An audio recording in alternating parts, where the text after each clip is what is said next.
So before I get out of here, I have to make sure I talk about this guy. It's not every day you get to play with one of the greatest. Now he's number 2. Brady's pretty impressive. But one of the greatest to ever play the game. And I think there's a teaching point as I talk about Montana, because I know there's some ones here who probably have been very successful at what you do. And I think there's a huge learning point from Montana, because when Montana joined the Chiefs, he was like, he had already achieved so many great accolades. 4 Super Bowls, all these MVPs, he's one of the greatest ever. And I'll tell you, the first time Montana was in the huddle with me, it kind of freaked me out. Because I used to watch Joe when I was in the 8th grade. And now I'm in the huddle with him. The first time I'm like, that's Joe Montana. I couldn't get over that, you know. On the other side, that entrepreneur spirit, I was like, you know what? Success leaves clues. What can I learn from Joe? And the question I posed is Joe just going to come in here and rest on his laurels and just kind of kick back and then ride off into the sunset? Joe came in, he studied like a rookie, he prepared like a veteran, and he led like a pro.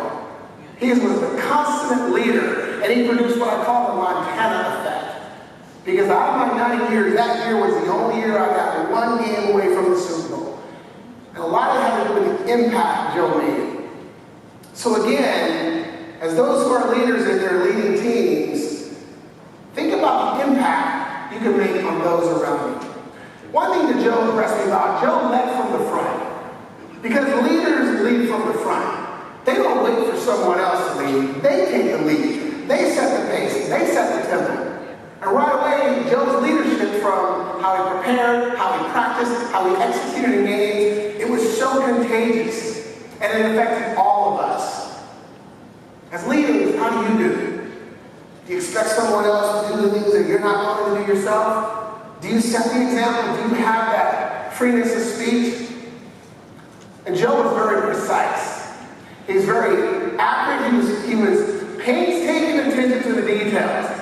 He would always highlight the small details of every play and how it would make a difference on our success. And I learned that in the very first practice. Very first practice after I'm having this Joe Montana moment. The very first play we called for Joe Montana practice as the Kansas City Chiefs was X-Hook. I'm the X. Hook route is where you run 12 yards and you turn around. I've been running that route since I was 15. Running myself. So the first time I get on the line, I'm like, get Joe Montana's first pass. It's cool.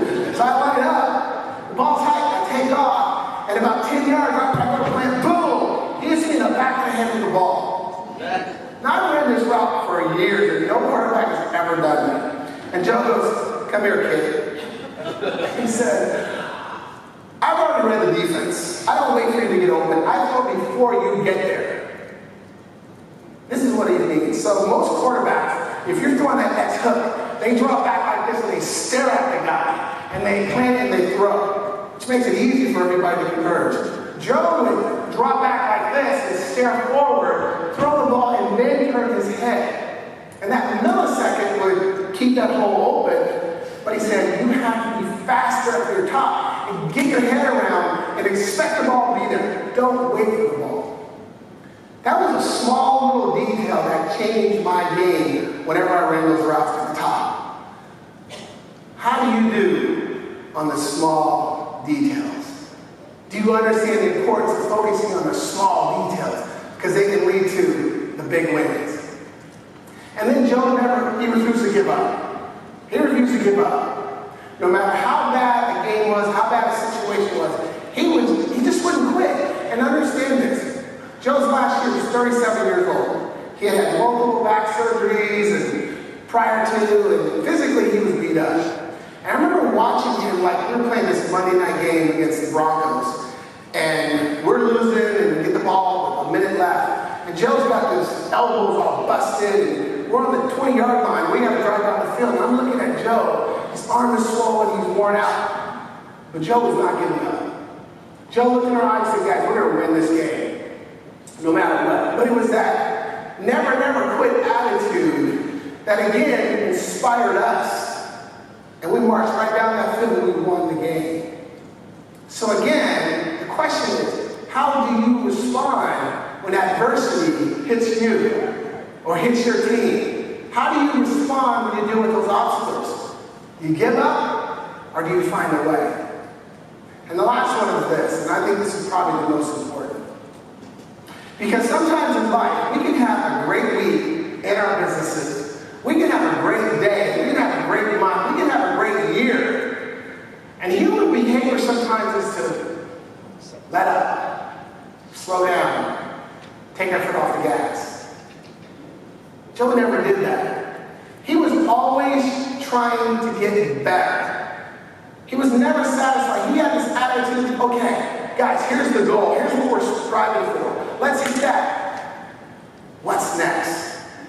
It was having a habit of creating a goal that challenged you, and once you hit it, you say, what's next? And every time you do that, you raise the bar a little higher. And really challenge yourself. Not too high, not too low, but something that you know that if you really stay disciplined, stay focused, and put in the work, that you actually can hit it. And that was one of the habits I thought was very powerful for our team because, again, I don't know if I shared this, the average NFL career is less than 2 years. So you would see why guys' careers would get cut short. Because some of them hadn't figured this part out. That every day was a new day to be better than you were the day before. Every season was a new season to be better than you were the day before, the year before. And that is the mentality, the habit that the professional athletes in any sport, if you played 3, 4, 5 years, they all have that same ingredient.